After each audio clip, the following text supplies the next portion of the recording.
எல்லாருக்கும்.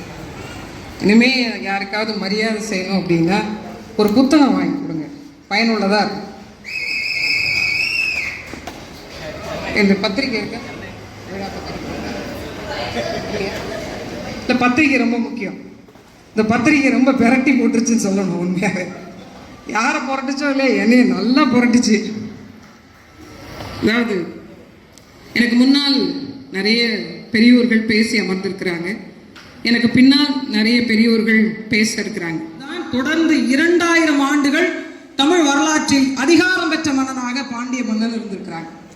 அப்படிப்பட்ட ஒரு பாண்டிய மக்களுடைய கூட்டம் இன்னைக்கு எங்க இருக்கு, அவருடைய நேரடி வாரிசுகள் எங்க இருக்கிறாங்க அப்படின்னு சொல்லப்படாத மறைக்கப்பட்ட வரலாறுகளுக்கு நடுவில் மரியாதைக்குரிய அண்ணன் வினோ அவர்கள் இரட்டை கயலை மீனை வைத்து அதற்கிடையில் தன் மகளை அமர்த்தி இருக்கிறார்.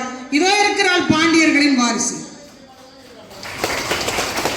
இதை நாம் பறைசாற்றுவதற்காக பாண்டியர்களும் சரி, சோழர்களும் சரி, சேரர்களும் சரி, தான் எந்த இடத்தில் எந்த வேலை திட்டத்தை செய்தாலும், கட்டுமானங்கள் செய்தாலும், கோயில் கட்டினாலும் அல்லது அன்னதான கூடங்கள் வைத்தாலும் அவர்களுடைய சின்னங்களை பொறித்து வைப்பதற்கான காரணம் யாரு செஞ்சாங்கன்னு கண்டுபிடிப்பதற்கல்ல, உன் இனத்தின் வரலாறு அடுத்த தலைமுறைக்கு கடத்தப்பட வேண்டும் என்பதற்காகவே.